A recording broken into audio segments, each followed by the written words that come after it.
Okay, well, people are still entering, but I think we'll get started because with all National Parents Council webinars, we try to start on time, so we make sure that we finish on time because we're aware that people have busy evenings. So I'll just introduce myself first. My name is Anya Lynch, and I'm the CEO of the National Parents Council, and you're very welcome to this evening's webinar. So I just want to introduce Dr. Colman Noctor, and thank you, Colman, for joining us tonight. Colman Noctor is a child and adolescent psychoanalytical psychotherapist. He has significant experience home and abroad, both working as a practitioner and lecturing and research. Colman is a longtime friend of National Parents Council and has presented at many NPC events, including conferences and webinars. We're delighted that Colman could join us this evening. Colman will speak on the exam stress issue now for 40 minutes, and then we'll have 20 minutes to address some of the questions that were asked by you when you registered for this event. We had nearly 80 questions, so we will not be able to answer them all, but what we have done is we've selected questions that reflect the theme of a number of questions in that area. So hopefully it will be useful beyond the individual question. So I'm not going to take up any more time in talking because I'm going to hand over to Colman so he can do his presentation, and then we'll get into the question and answer session afterwards. So over to you, Colman. Thank you.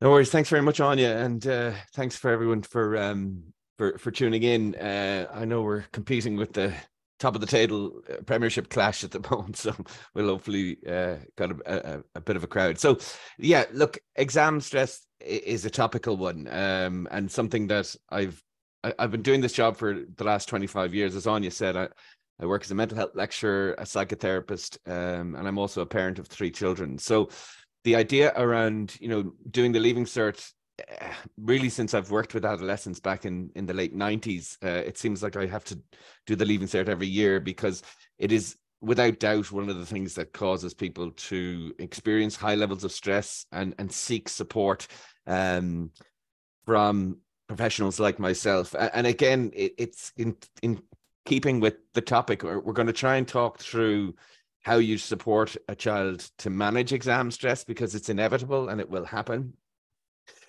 Supporting you as a parent, how you can cope with the stress, because exams can affect the whole house and everyone in the home, the atmosphere and everything can be quite walking on eggshells around that time.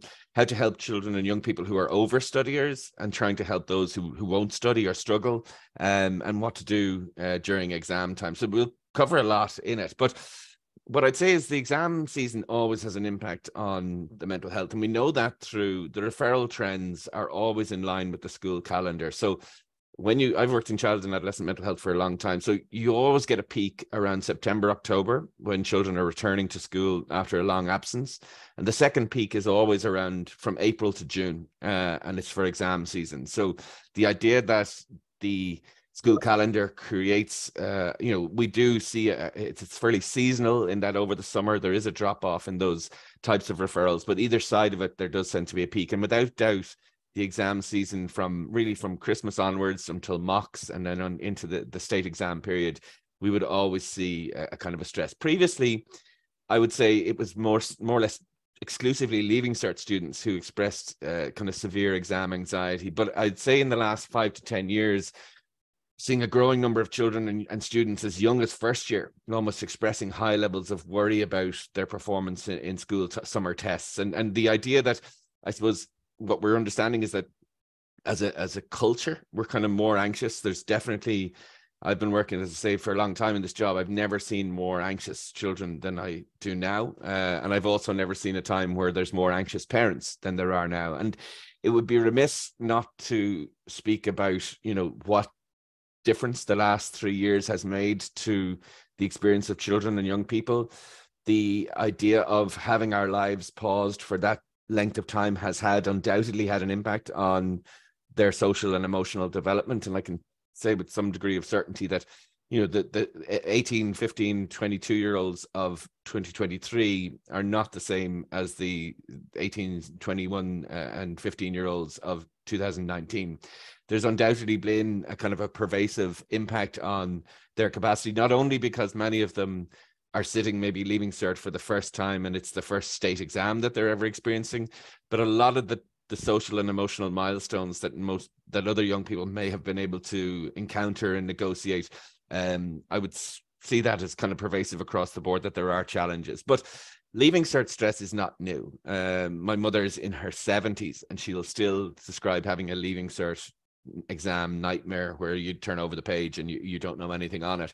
The leaving cert by design, we've said for years, is a kind of a problematic system that anywhere where you put the inevitable, where your whole 15-year education journey essentially comes down to one exam, that is problematic in itself. And even though in the last few years we've tweaked things and there's been tinkering of it to try and have a broader curriculum where there's more emphasis on continuous assessment and orals and orals and things like that, I'm sure that exam stress seems worse now than ever, and that's difficult to know how to resolve that, because the things that are being tried don't seem to have that level of impact. But there's other forces that probably feed into exam stress that I would say probably the generation that are going through it now maybe are having to experience far more than maybe somebody of my vintage who would have done it the exam about 30 years ago. So the idea of there's a lot of hysteria that can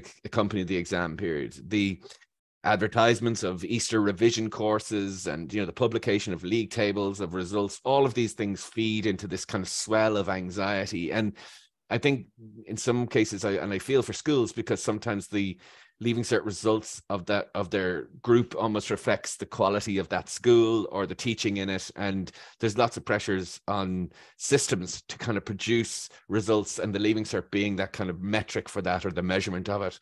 There's also a narrative that the outcome of your leaving cert will indelibly impact on your future and the rest of your life. And while many of us who maybe reflect on that know that not to be true, there is some degree of it being almost like an access of passage into third level experience, if that's what you're going for. But it will certainly steer the rest of your career in a particular direction. But all of this is a considerable stress to place on the shoulders of 18-year-olds. And I would say that, again, perhaps with the last few years, the 18-year-olds that are going through this now maybe have missed out on some of the maturity and wisdom of times gone by. And I think I would always say we need to meet young people where they're at rather than where we would like them to be. So how do we do that? How do we support a young person or a child to manage exam stress? And I think, many well-meaning adults will try and play it down. They'll say, reassure people that the leaving cert it's all overhyped and it won't affect anything. There's often people who will say, such like aunties and uncles and neighbors who'll say, look, it's no big deal, etc. But interestingly, parents oftentimes maybe don't take that approach. And whether explicitly or not, I think parents do expect a child to perform, to produce something close to their potential. And understandably, none of us want our children to do badly. But perhaps the pressure and investment that young people feel may indeed be coming from parents, but it's not always parents. And often the finger is pointed at parents as kind of a major factor in the competitive or kind of pressured environment, and as being a source of that. That's not always the case. Some young people are very internally driven. So despite multiple reassurance from their parents that they don't need to perform, or they don't need to get these 600 points or whatever that they're going for, they continue to pressure themselves to achieve and to excel academically. And that internal driver is something very hard to control, or certainly to influence. Some school environments with a strong academic focus can create a culture of pressure and expectation. And for many young people, the pressure that they feel around achieving high points is not because they have a particular target in mind, but it's more to just try and keep up with their high achieving peers. And I suppose if you consider the dynamic of leaving cert school, you've got your language teacher, whether French or German or Spanish or whatever it is, who really wants you to perform as well in their exam as possible. You've got another teacher who's teaching you English and really wants you to get as well as you can on your poets or whatever the case may be. You've got maths, and there's a everyone wants you to do the best. And when we break that down, there may not be a great deal of communication between each of the teachers around what level of workload the young person is getting. So you may get quite a significant amount of homework and things like that from different teachers all at the one time. And a lot of young people will describe that move from maybe transition year into 5th and 6th year as a considerable move up in terms of the expectation and pressure to produce results. And again, in more kind of academically focused environments, children are going to be more susceptible to that. But in terms of motivation, we are motivated by two things. We are motivated by either desire or fear. So we do things because we want a result. So we desire to achieve something, or we do something because we fear the consequences of not doing it. So, the idea of what will get us to engage in maybe not smoking, or might be the fear of lung disease or something like that, or the motivation for, maybe getting healthy or fit might be to, if you've some event coming up in 6 months' time, so the desire to look well for that. All of these things, we're motivated by both desire and fear. And while desire to do well in academic endeavor is not a bad thing, being driven to high levels of stress due to the fear of failure is potentially more damaging to our emotional well-being. So, when you think about things like perfectionism is oftentimes not driven by a desire to get things right. It is oftentimes driven by a fear of getting something wrong. So its driver is actually a source of anxiety rather than a source of something, to someone who wants to get something complete or finished. One of the major issues is the fear of failure. And this can have two opposing impacts on young people. It can drive young people to over-prepare. So the idea that, the more effort I put into this, the less likely the failure outcome is going to happen. And so I need to do that. But it can also cause a young person to opt out. And to explain the fear of failure, and it's more commonly seen in boys, there's an idea that, I suppose, it's better to fail having not tried than giving it everything and falling short. And I'll give you an example. My mother used to always say, Colman could do anything, only he's lazy, and so the idea was that she had this belief that if I applied myself, I could achieve these great things. I didn't feel that, and I certainly didn't necessarily believe that to be true. So there was no way I was not going to be lazy, because lazy was my default position. Lazy was the reason. So I went through my life being a kind of a misunderstood hero, that if he only put in the effort, he could have done anything. But the idea of actually making an effort and actually giving it everything, whether it be for leaving cert or whatever the case may be, and falling short of that expectation was almost worse. And so I always remember watching Graham Norton, and someone asked him, would you ever do I'm a Celebrity or Dancing with the Stars? And he said, no, I'd prefer to sit at home and watch it with a glass of wine, thinking I could do better. And so the idea of, if you don't put yourself forward for something or expose yourself, you can almost live with that idea of being that misunderstood hero. Whereas if you do fail, and many young people will say, I don't want to give it my all and be exposed for my lack of ability. So rather than, almost having a default position of not trying, means that whatever the result is not a reflection of my ability, it's a reflection of my attitude. And sometimes children, especially young boys, who feel under a considerable amount of pressure, can opt that the fear of failure causes them to do less rather than more. And it is to do with that idea of, what are the expectations of me? And many young people who I've come across over the years, one of the words that they really don't like is potential, that you've got so much potential, and that is interpreted as pressure. Although it may be true and accurate, how it's heard and what it's said can be very different things. And so the idea of, how can we encourage young people to believe in themselves enough to do something without putting that pressure, which creates a kind of a fear of failure and a consequential opting out. So what can be done to help young people manage stress is to try and strike a balance. And again, it's that idea of trying to be encouraging without being pressuring. And again, I would say that's a very difficult thing to get right, because if you, as a parent, if you say, look, we don't care what results you get, the adolescent will say, well, you don't believe in me then, if you don't care. And then if you say, we know you'll do great and we believe in you, you can be accused of putting pressure on them. So it's very difficult to kind of, which is the way in which I can approach a young person that optimizes our belief in them without kind of tipping over into potential and pressure. And it can be difficult to know what to say. But what I would say is, if your child is anxious, there are two things that anxious people do, which as supporters of them or champions of them, or if we're trying to scaffold them, there's things that we can do to help. So what anxious people do is that they overestimate the challenge and they underestimate their own ability. And our job really in supporting someone who's doing that is to help them to put the challenge in perspective and nurture their own sense of their own ability. So that's about, almost saying to them, this exam is important, and I fully appreciate it's important to you, but there's lots of people who do this, and you can do it. And, once you get over that first exam, the anxiety will get less, and you'll manage this, and all you can do is your best, etc. But when people underestimate their own ability, it's really important that we remind them of their capacity. So the fact that someone has attended school for 15 years, the fact that they've listened in class, the fact that they've, gotten through, their educational career to this point, all of that would suggest that they have ability and that they are prepared. And even though they don't feel like they're prepared, there is a process in place that's allowing them to do that. And when you remind people of things that, what they can do, sometimes we can over rely on results and accolades and outcomes, when it's much more important to remind someone of their humanity, their spirit, their kind of spirit, their kindness, their generosity, their likability. And the reality is that our emotional intelligence is far more prognostic or indicator of how our lives will go than our academic intelligence. And so if a child has a great deal of emotional intelligence, they're able to read a room, they're quite plausible, they're very likable. These are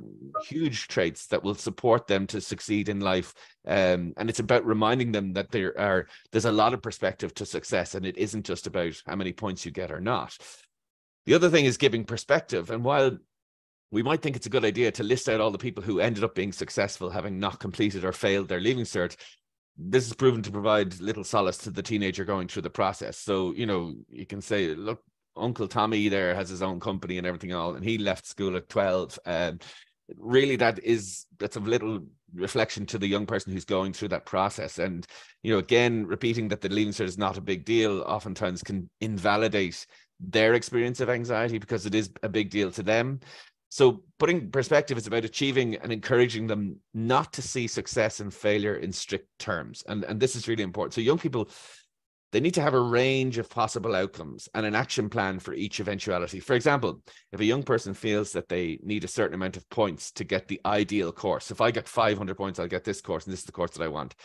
They should also have a menu of options that allows them to pursue other things if the optimal outcome doesn't transpire. So if I don't get 500 points, let's say I get 450, what are my options? If I got 420, what are my options? If I got 400, what are my options? And although these options may not be real, they allow us to see success and success and failure on a spectrum rather than these destinations. And this idea of seeing things on a spectrum allows us to plan for things. It allows us to almost have this possibility that people are entertaining the fact that I might not get this. And that's not about a lack of belief. It's about having contingency. And the corresponding plan, is devised should they materialize or not. And what it does is it gives somebody a kind of a parachute option. It helps to manage stress and move the focus from a particular outcome, which represents success, to these other outcomes that indicate degrees of success. And the hope is that this helps to take the pressure off by allowing them to see that there are a series of options open to them, whatever the final results turn out to be. And again, the other part of it is about managing expectation. And perhaps the reason why exam stress is becoming more problematic is not that things are any more difficult than times gone by, but instead it's our expectation of performance that's creating the swell of anxiety. And I often use the example of grinds. When I was doing my Leaving Cert, the grinds was tended to be an issue that, you were sent to grinds if you were about to fail an exam or something, whereas now people are going to grinds almost to guarantee a H1 or something like that. And so it's oftentimes not young people that sign themselves up for grinds. It can oftentimes be parents. And we have to wonder about, is the swell of expectation that we have that's happening, is that creating more pressure? And undoubtedly it is. If we look at the history, the CAO point system was introduced in 1992. And since then, the figures have showed a steady increase in the proportion of pupils getting better results. So in 1992, just 1 in every 25 candidates got 450 to 490 points. By 2005, there's 3 times as many getting at least 450 points. And if you'd use it like 6.2% in 1992 to 39% in 2022, that's a massive increase. And that increase is about this idea of, you know, are we creating a pressure that the bar is moving for young people, that, you know, oftentimes when you go back a few years, maybe the options of doing a trade or an apprenticeship, or there might have been, you know, when I was finishing, there was an idea of you go to the bank and that was an option, or you'd become a civil servant, or you could go nursing, guards, whatever. Whereas most professions tend to be completely around the third level university. Even if I want to be a mechanic, there's a kind of a college and university and academic component to that. And even that creates even more pressure to achieve points in order to get these things. And, you know, I've seen lots of young people who have gone and done college courses that they were not happy with and certainly would have found difficult or unpleasant. I'd see far less people having that level of dissatisfaction with something like a PLC that they've chosen or something, because it seems to be more in tune with their own desires of what they would like to do. And maybe picking college courses because the points are, we got this amount of points, so we have to use every point, is probably not the best approach in terms of trying to find the right fit for your young person. And the reality is we're not getting more clever. It's not that, you know, people are getting brighter as time has gone on. It's the rise in points is not because students are getting brighter, it's because, or it's not that the exams are getting easier, far from it.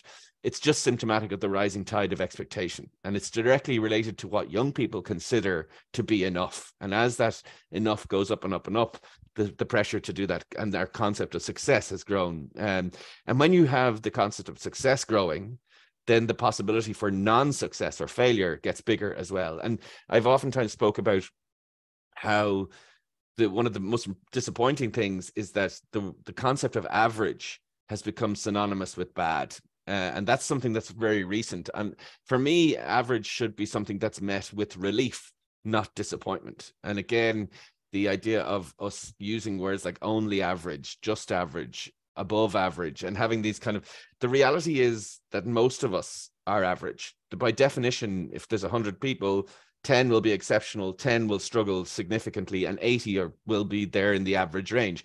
If we make average not enough, then we consign 80% of the population to feeling disgruntled or disenfranchised. And it is something that maybe as the adults in the room, we have to kind of cop onto ourselves a little bit about that and see that this is an unhelpful motivator by creating the risk of failure being higher. That doesn't reduce anxiety, it increases it. And the other part is that the idea of having an excuse is less. You know, with the advent of technology, when you have the greatest library in the world at your fingertips, there isn't an excuse to say, well, I forgot my book, or I left that in my locker, or whatever the case may be. Because we have no limits to the resources that we can access, then the pressure to perform at a higher level is greater. So from the point of view of, if one kid in primary school is doing a project on Cuchulainn or something, and they have PowerPoint designs and 3D models and all that sort of stuff, that creates the pressure on everyone else's model to be up to that scratch, you know. And again, it's something similar to how we had the birthday party has gone from, you know, a party bag and a bouncy castle to almost nearly a weekend away. When we lift that pressure on other parents and other families, we create pressure on others to follow suit. And when you have the access to everything and there's no excuse, well, then it creates greater pressure on young people, and there isn't an excuse to do poorly. There's also, as I said, that kind of surge in third level attendance, seeing third level as assumed as to be considered successful. And while that's good to see, you know, more people accessing third level education, I work in third level education, I can see that, especially from those with disadvantaged backgrounds.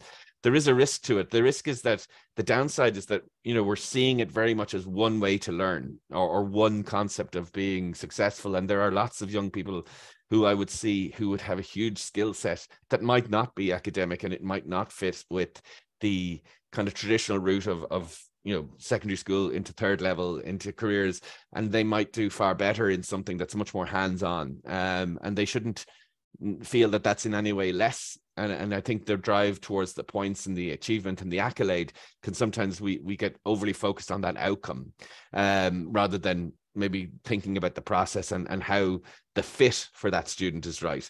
The other side is helping overstudiers. So the challenge, it's really difficult to demotivate an overstudier because they believe that the hours that they put into the exam preparation are helping them to control the variables. So it's similar to the idea of fail to prepare, prepare to fail. So the more preparation I do, the less likelihood of me experiencing something akin to failure. But what these young people don't realize is that the brain, much like a muscle, it needs downtime to regenerate and replenish. And it's fascinating. There's been lots of really good research looking into, especially I think over COVID, the idea of the implementation of movement breaks in terms of in classes when people were encouraged to get up, and they were looking at brain imaging.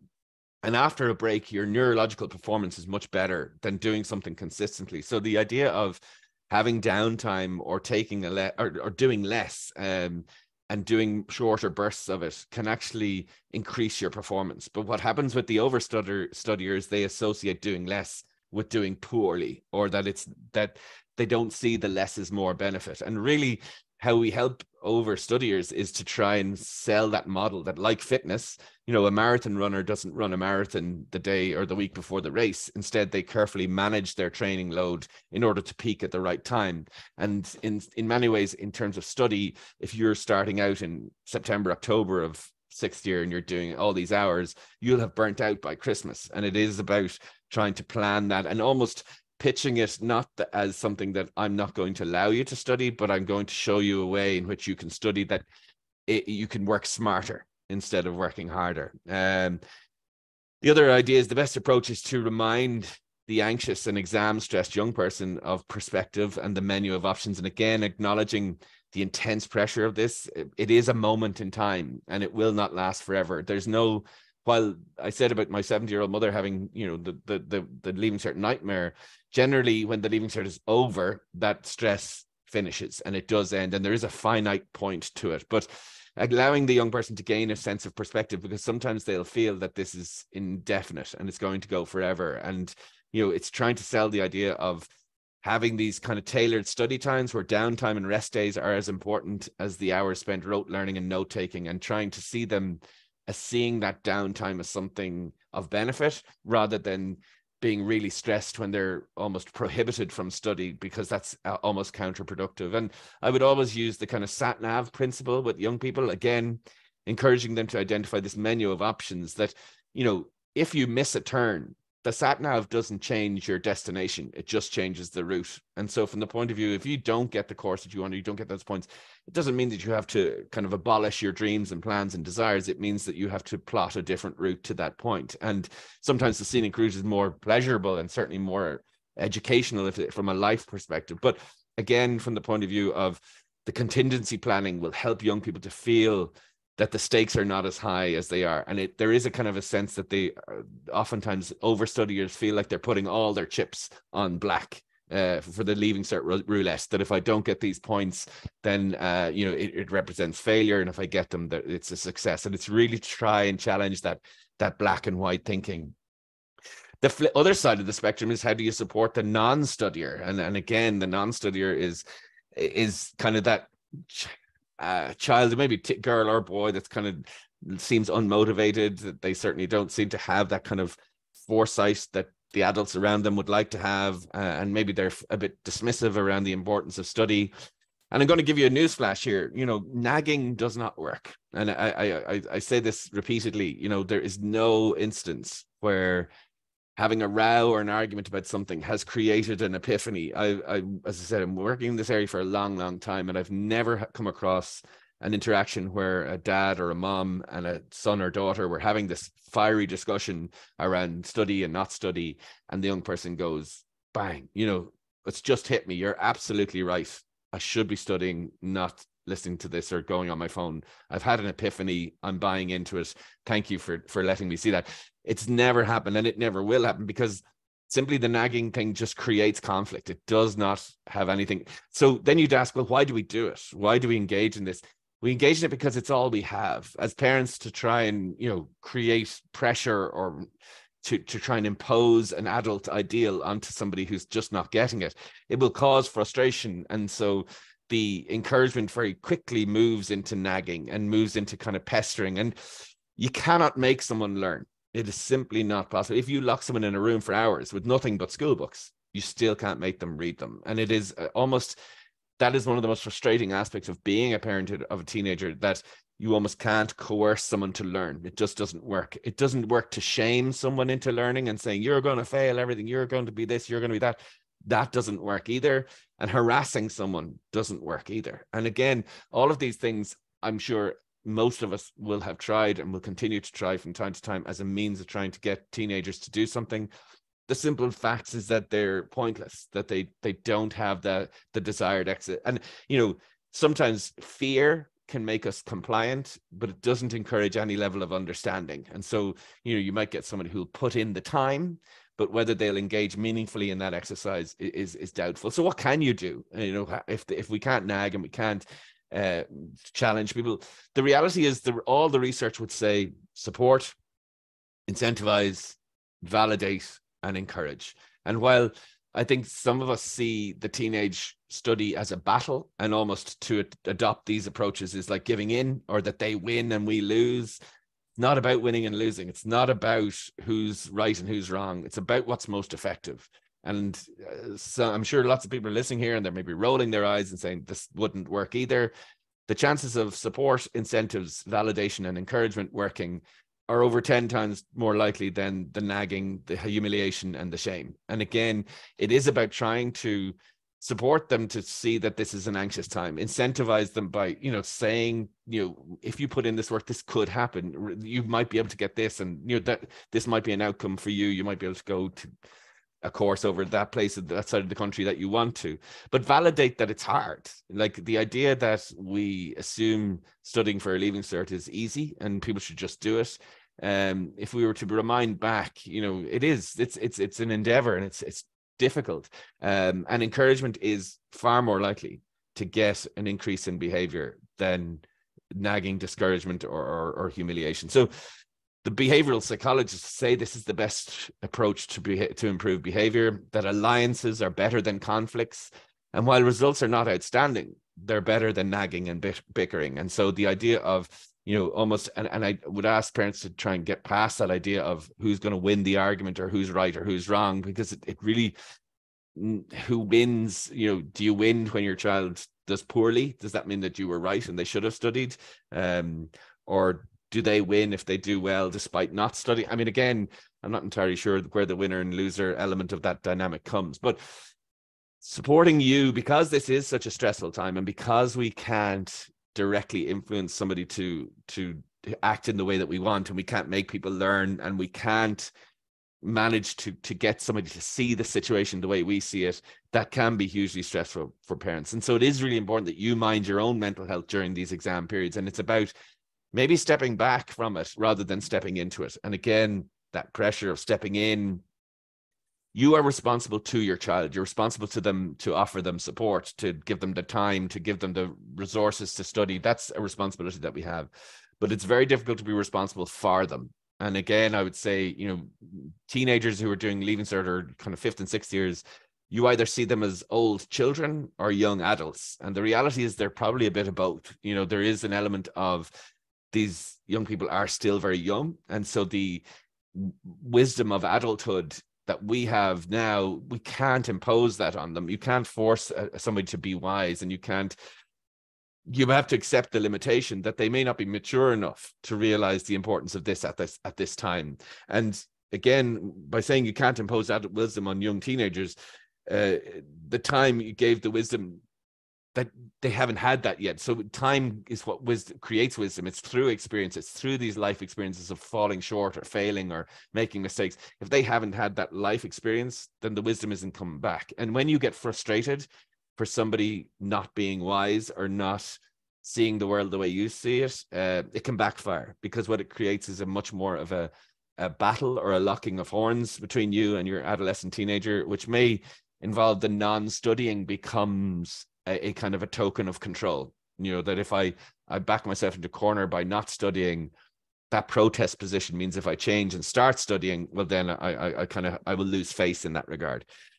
Concentrate on the person, not the outcome. And again, I would say to you, the emotional intelligence of a young person is far more reliable indicator than academic intelligence in terms of their ability to cope with exam stress will determine a lot of how they cope with other levels of resilience. And, the idea of, we've bandied the term resilience around a lot. Resilience is not born out of adversity. It's not the tougher your life has been, the more resilient you are.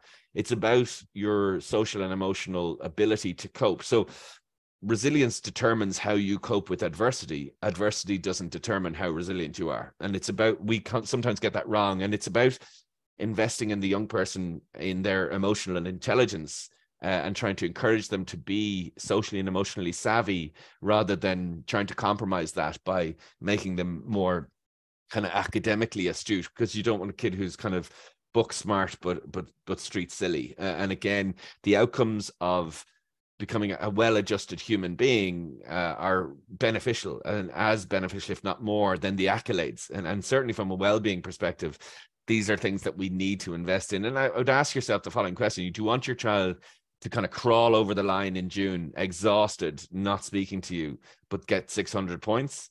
Or do you want them to go to June, look forward to their Leaving Cert holiday, and head to college with 300 points? And again, I think that's an important question to ask ourselves, because it puts the mirror up to what it is that we need from these. And there's nothing wrong with wanting your child to do well. There's absolutely nothing wrong with that.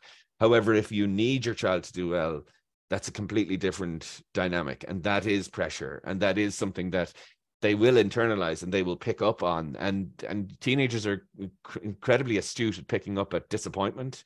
They look at the shame and they feel quite guilty if they're not living up to the expectations of those around them. And so the honest answer to that question will determine what it is that you need to do and how best to manage your approach. And I would say to you, by investing in that young person's emotional, social intelligence and well-being, and keeping that intact, is far more likely to benefit them over the next decade of their life, from the age of 28 or 18 to 28, than, creating this kind of highly stressed individual who's not able to cope, not able to manage, but is putting in the hours. And again, I think that's a difficult one for us to answer, or to question even for ourselves. As I said to you at the very start, nobody doesn't want their child to do well, but it is important about how do we nurture them to be able to get that outcome. And again, I go back to the nagging piece. There's no evidence to suggest that works, whereas the support in incentivizing and kind of validating them is. But what we need to do is accept that stress is inevitable. During this time, it is incredibly stressed. The system, which we put children and teenagers under so much scrutiny, when it seems unfair, because we scrutinize them highest when they're least able to manage it. The hormonal surges, the issues of self-worth, self-belief, the kind of identity anxiety, all the stuff that's going on in your teenage years. That's when we almost put people under most pressure in the microscope of performance. And it's supposed to be stressful, and it will be, but be aware of the cumulative demands. So the demands of, in terms of Leaving Cert, if you've got your French teacher, your maths teacher, then your mom's asking you to perform, and then your sports coach is asking you to try harder, and someone else is excusing you for not practicing, and your violin practice is struggling as well. The cumulative demands is what creates stress. It's oftentimes not one thing that creates anxiety, it's a number of things, and therefore it's not one thing that fixes anxiety, it's a number of things as well. And so trying to keep people involved in activities that they enjoy will sustain them. And again, it's a bit like that, the value of the downtime. There is a value in that. You don't see it at the time, but there is something sustaining in being able to have that.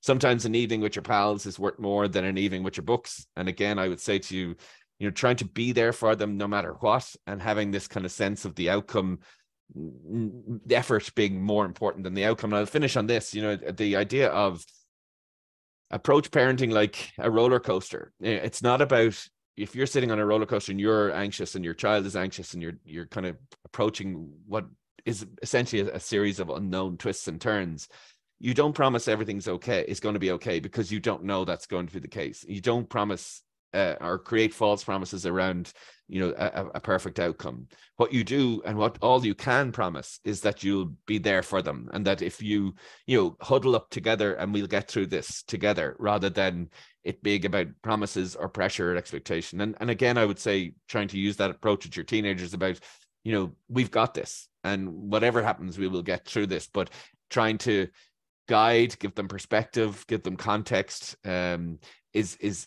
a bit of a battle, because they're not always going to be receptive to that. And that's not their fault, but that is a situation. And I'll leave it on this. Sometimes you can both be right. And I would talk about this when it comes to the battle. If the child sees that number and sees 6 and you look at it and see 9, the reality is you're both correct. It's just you're seeing it from different perspectives. And, seeing leaving cert and it being an investment in the rest of my life at 17 years of age versus seeing it as a 47-year-old, there are different perspectives. And so there's every likelihood that you could both be right, rather than trying to prove who's wrong. But look, I hope that was helpful, and thanks very much for listening. Thank you very much, Colman.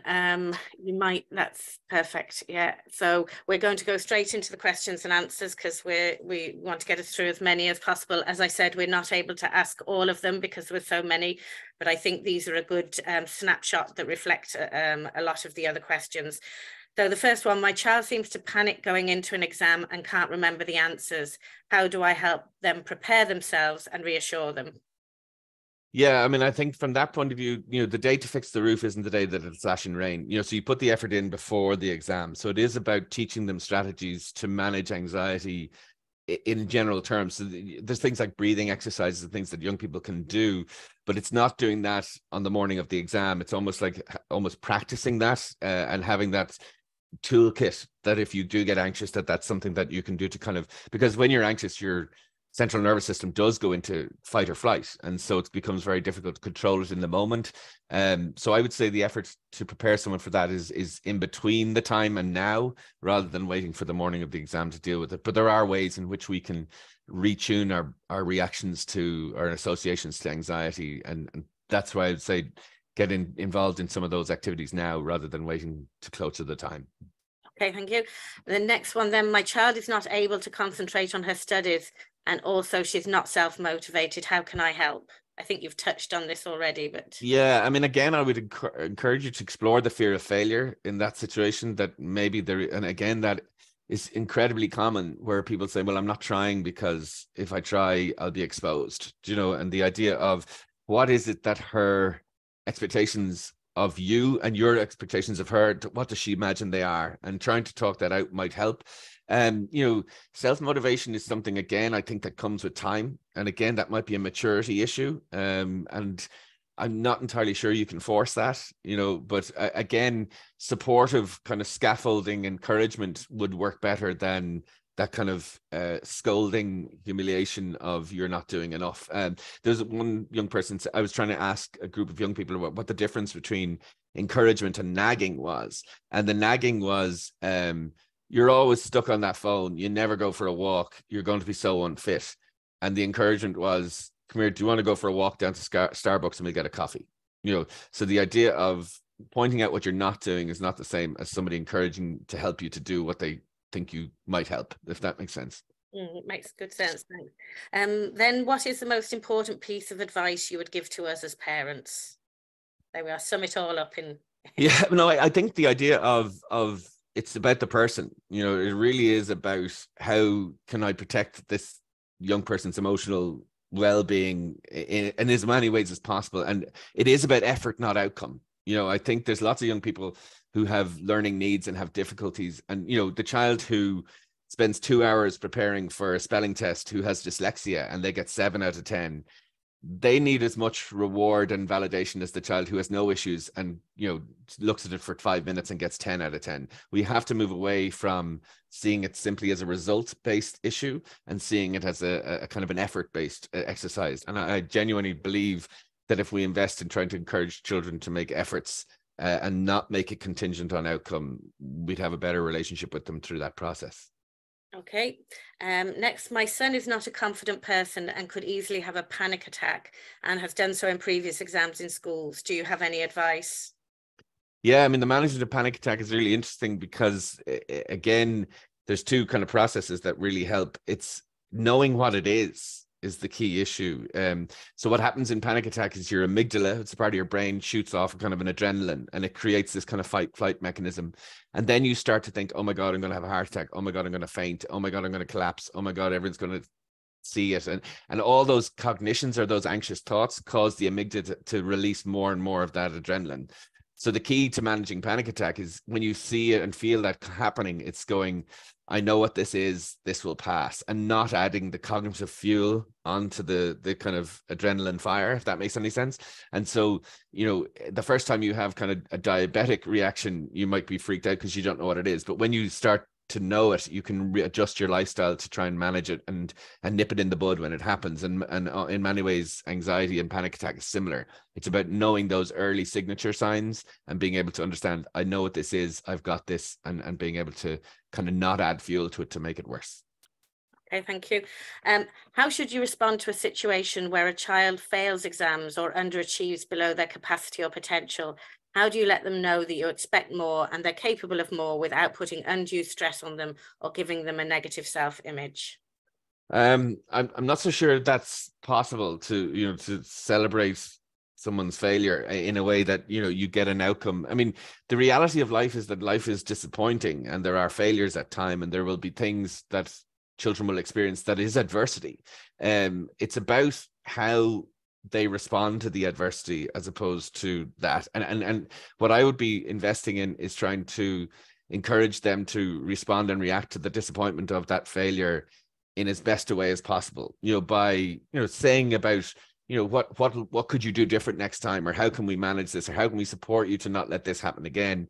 The I told you so really doesn't have that desired impact of, and again, it's a child is going to know that you're disappointed that they have underperformed. But it's really about trying to get them to do it for themselves rather than, I don't want to feel this way again, so you need to do better for me. It's almost about, how could you manage this differently so that you'll feel better or differently the next time an exam comes around. But it is about kind of putting the onus back on them. But disappointment is part of life, and frustration tolerance and learning, the laboratory of life is that we learn far more from those failures than we do from the successes. So, a failure can be a learning moment. And I think in that situation, that's what you'd hope for as a parent, that something clicks in that young person when they're trying to do that. But yeah, it's not about shame and I told you so, but maybe trying to strategize with them how to do it differently next time around. Okay, thank you. Leaving certificate and lack of sleep. Any suggestions for an 18-year-old who knows everything but can't sleep and ignores or refuses any advice to meditate or deep breathe? She hands up her phone at 11 p.m, but she could still be awake at 1 or 2 a.m. and is up again then at 6:30 a.m. to go to school. Yeah, that's a worry. I mean, I would say, the sleep is like the charging point for our phones. It's really important that we have that to kind of replenish, especially as a teenager. They need quite a bit, even more sleep than we do as adults. But I mean, I wonder if there's something about how that evening is going, and things like sleep hygiene might be about not having caffeine drinks late at night, and maybe not, and again, that might be difficult if she's very driven, to not study too late, so that you almost create something to switch off. Having some sort of a kind of a cognitive or psychological or emotional space between finishing up something and starting something else. And that might be just going on TikTok, or it might be, watching something on Netflix, or it might be something that allows you to kind of switch your mind from what it was to what it is. And having that punctuation point can be really useful. And it might even be, having a chat with you about some of the things she's worried about, and having chatted that through. There might be a way of kind of letting that out. And the last thing I'd suggest is a bit of journaling, writing it down before she goes to bed, what her worries are. It's almost a case of kind of getting it out there, rather than taking it to bed with you. Thank you. Would you help young adults with ADHD deal with stress in a different way? My son has adverse reactions to the prescribed medication.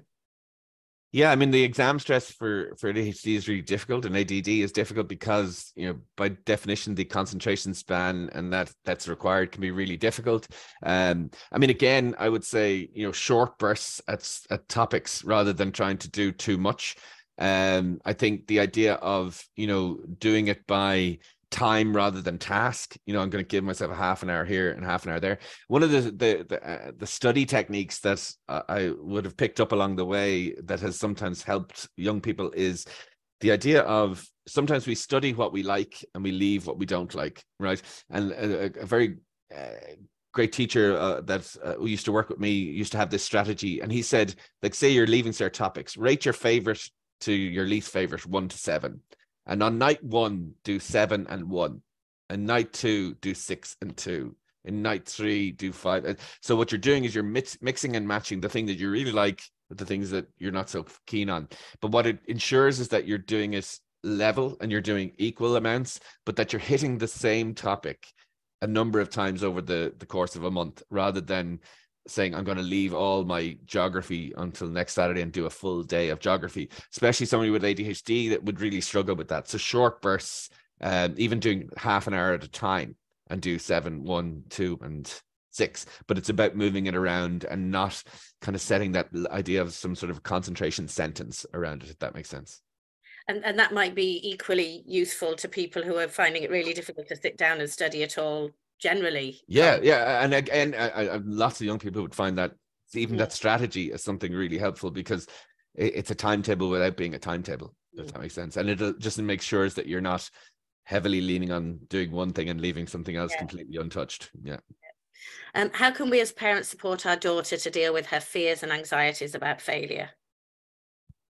I mean, again, anxiety is a fear of the unknown. You know, so the idea that we get anxious about the unknown, that's why we get anxious about exams. It's the same as a driving test or a blood test. Because you don't know the outcome, by very nature of that, you're going to be anxious.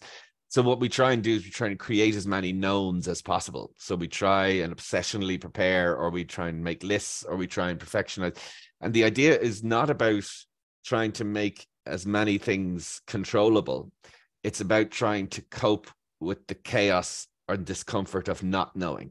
You know, so the idea of, and that's why I was talking about, you know, making those spectrums of success and failure rather than making them destinations. It's almost not about, it's about being able to tolerate the uncertainty rather than trying to eliminate the uncertainty, because we can only eliminate uncertainty by over preparation or avoidance. They're the two ways. And in actual fact, trying to sit with it and trying to hold the discomfort of it and cope with the discomfort of it is probably more helpful in the longer term. And that's the help that she needs, is to be able to tolerate the uncertainty rather than trying to help her to make everything controlled and known, because that will fail, unfortunately.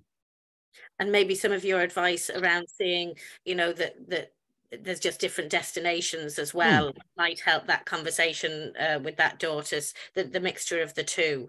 Yeah, and that sat nav principle it makes sense, because that's what happens. You know, you don't, if you do miss a turn, it goes rerouting, and it just shows you a different way to get there. It doesn't say you're goosed, you may change where you were going. Do you know what I mean? And again, there's lots of different routes into certain destinations in education. And, you know, a lot of people would talk to me about, how do I become psychologist or psychotherapist, and there's at least 8 or 10 different routes in which you can achieve that, through nursing, social care, all these sorts of things. So, you know, and sometimes that circuitous scenic route can be even more enlightening.